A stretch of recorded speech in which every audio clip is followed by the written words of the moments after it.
Assalamualaikum warahmatullahi wabarakatuh. Aisyah. Waalaikumsalam warahmatullahi wabarakatuh.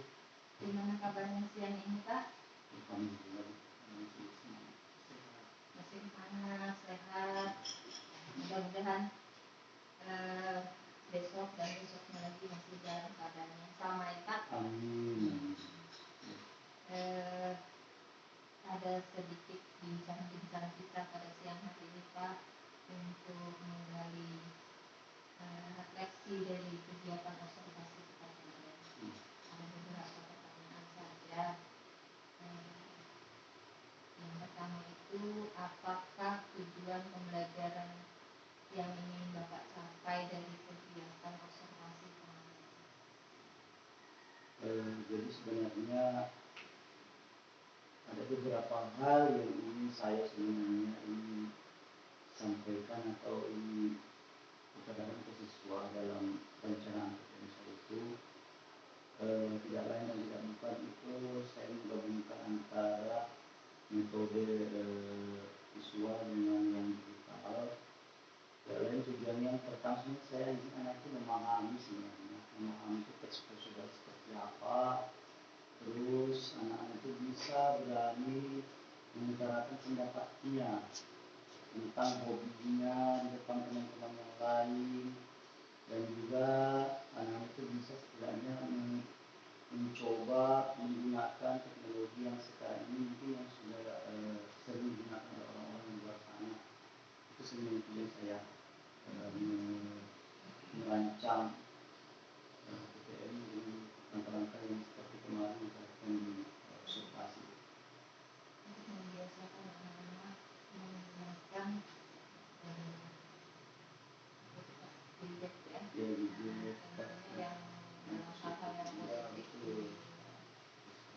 Kemudian dari PPM yang sudah terlaksana kemarin juga ya, bagaimana Bapak menentukan model pembelajaran? Jadi sama sebenarnya waktu observasi kemarin, ada wawancara kemarin ya. Jadi saya menentukan model pembelajaran itu sebenarnya melihat dulu jenis pendalaman materi yang ingin saya ajarkan. Jadi saya lihat dulu materinya, terus saya melihat kondisi siswa juga di kelas. Alhamdulillah kan kita di sini juga termasuk kalau misalnya internet bagus, terus jaringan bagus, tempat alhamdulillah bagus. Pokoknya kalau dikatakan layak, sangat layak lah menurut saya tempat kita ini. Ya, jadi dari situlah saya merancang materi dan model yang saya ingin ambil. Jadi kemudian kemarin kan saya menggunakan model kooperatif artistik. Jadi kemarin itu saya sengaja menggunakan itu karena memang saya mengadakan bahasa Indonesia, di mana di bahasa Indonesia itu merupakan kebanyakan itu bahasanya atau itu lebih banyak, kosakatanya itu lebih banyak, kita ini lebih ke pemahaman itu harus lebih mendalam terhadap bahasa itu. Jadi kemarin saya menggunakan artistik biar dia fokus. Ketika dia berhenti di satu lagu, maka anak itu dan saya ini, jadi itu kemarin akan saya lakukan, menentukan model kooperatif artistik. Dari model yang Bapak rancang, apakah sudah disesuaikan dengan karakteristik siswa Pak? Oh iya. Nah, kebetulan kan ini sudah masuk materi bab ketiga, di mana sudah berjalan sekitar kurang lebih 3-4 bulan lamanya saya bersama anak-anak SMA. Kurang lebih saya sudah memberikan resmi diagnostik awal kemarin juga, jadi saya sudah mengukur kemampuan siswa itu, minatnya itu bagaimana, terus kelemahan dan kekurangan siswa bagaimana. Jadi saya sudah betul yang lebih lah, saya sudah memahami karakteristiknya. Jadi saya sampaikan kekurangan siswa pastinya juga kelebihannya Pak ya? Iya betul, kelebihannya di mana setiap siswa. Bagaimana Bapak mempersiapkan media dan sumber belajarnya? Kalau media dan sumber belajar, karena waktunya alhamdulillah cukup, karena kita ini masuknya 5 hari kerja dan ada waktu 1 minggu untuk bisa kita berpikir lagi untuk menyiapkannya.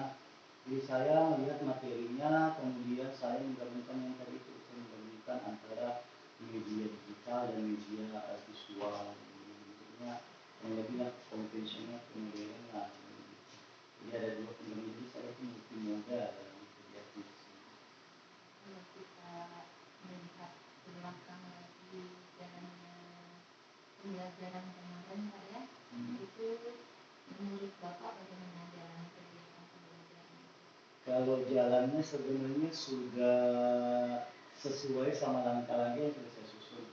Cuma mungkin alokasi waktunya mungkin saya harus menambahkan 1 GP lagi bisa menyelesaikan sebuah aktivitas. Betul-betul iya, tuntas untuk bisa memastikan sesuatu sudah bermanfaat. Siswa maksudnya Iya, ya? betul. Siswa benar-benar bisa paham semua. Tapi menurut Bapak apakah semua siswa itu aktif mengikuti kegiatan itu? Karena saya menggunakan kooperatif statistik, otomatis semuanya akan ikut aktif karena tongkat yang saya beli atau yang saya beli itu merupakan untuk semua siswa. Jadi semua siswa itu memegang secara bergantian, otomatis kan siswa itu aktif dan fokus. Itu memang kalau saya lihat di mana dia berhentinya lagu, nggak peduli siswa itu apakah yang aktif atau yang diam ya. Betul. Iya benar juga itu Pak. Betul. Makanya saya mengambil metode statistik. Dan itu juga mungkin salah satu metode Bapak dalam mengatasi kesulitan siswa. Betul, kesulitan, terus kejenuhan mungkin atau kurang percaya diri. Iya, itu yang paling penting. Iya, betul. Jadi anak pasti berani walaupun mungkin 1 kata 2 kata setidaknya dia sudah berani untuk berpendapat, mengeluarkan apa yang menjadi hobinya dia. Karena kan ini saya hobi sebenarnya saya mau ini, kemudian dia langkah-langkahnya untuk bisa melakukan hobinya itu. Kemudian mengenai pembelajaran berdiferensiasi bagaimana? Diferensiasi sebenarnya sudah di awal tadi, karena karakter siswa kan kita menentukan seperti nanti ada diferensiasi di dalamnya. Ya, karena nggak mungkin kalau kita menentukan semua meratakan semua berarti kita melakukan diferensiasi. Jadi tadi sudah yang pertanyaan yang kedua, ketiga tadi itu untuk itu tetap saya lakukan karena di prosesnya itu tidak cuma digital yang saya tampilkan, tetapi ada berupa kertas yang mereka susun yang kemarin saya baca. Jadi itu motoriknya pun bergerak, yang suka dengan kinestetik juga ada, yang suka dengan audiovisual juga ada.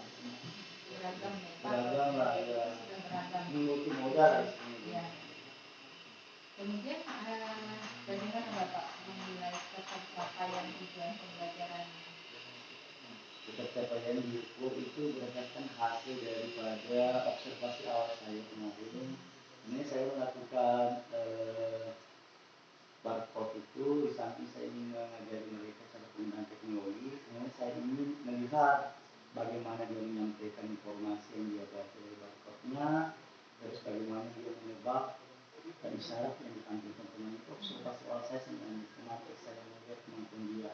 Walaupun di awal kemarin itu cuma 8-9 orang aja, tapi setelahnya saya terima pembaku, cuma saya semuanya tetap saya minta untuk menghilangkan audionya, terus dia bersama siapa untuk melakukan hobinya itu, terus di waktu apa, itu semua saya sudah melihat aktivitasnya langsung.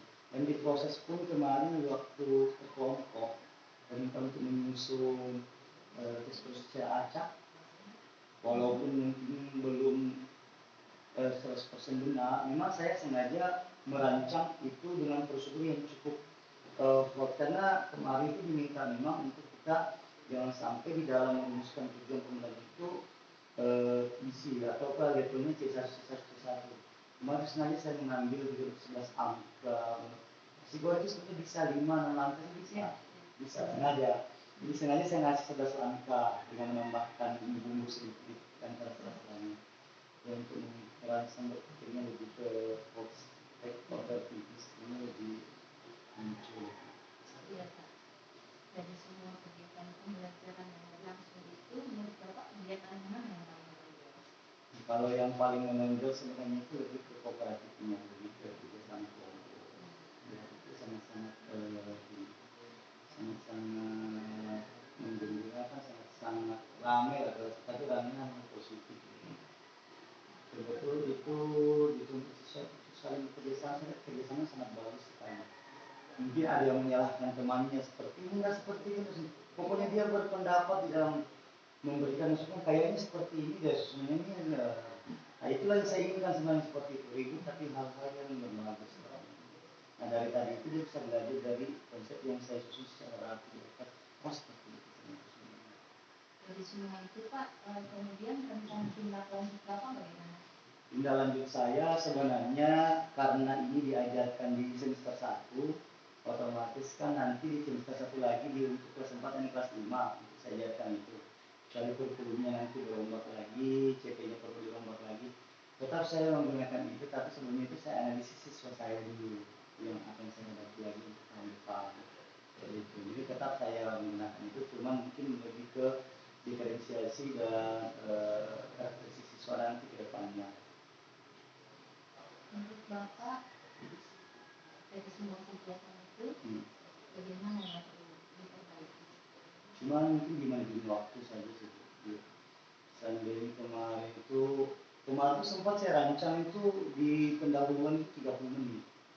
30 menit, 10 menit di penutup.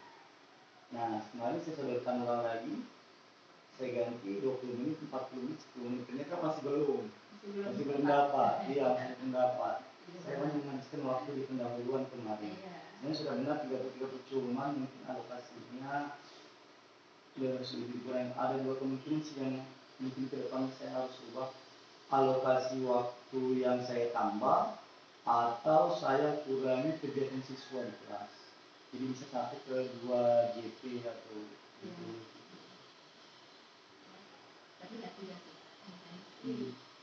Kalau menurut saya sudah luar biasa sih. Yang keaktifan siswa, yang kerja sama mereka, terus spontanitas yang timbul dalam kelompok itu sudah luar biasa sekali teman-teman itu. Dari kegiatan itu Pak, kira-kira dukungan apa yang paling Bapak perlukan? Sebenarnya kalau masalah dukungan sih alhamdulillah dengan sekarang ini sudah sangat lengkap, memadai. Yang mungkin saya ini mungkin terkendala di bagian tapi yang masih belum terlalu sempurna kuat di bagian sini ya. Jadi saya kadang menggunakan jaringan internet saya sendiri. Karena kan teknologi dibarengi dengan internet itu sangat bagus. Kalau offline dia itu variasinya kurang. Bisa offline tanpa jaringan, cuma download dulu apa yang ini. Cuman dia itu variasi terus modelnya itu sedikit. Beda bentuknya itu sedikit. Jadi kalau kita bisa beragam itu lebih bagus lagi. Mudah-mudahan ke depannya harapan-harapan kita ini bisa tercapai. Jaringan wifi bisa mudah kita tangkap sampai ke kelas-kelas. Betul. Sementara ini kan yang masih di daerah sana. Betul. Kurang gitu ya Pak, bincang-bincang kita sore ini mudah-mudahan bermanfaat. Terima kasih kepada Pak Ishak yang sudah meluangkan waktu. Saya akhiri, wassalamualaikum.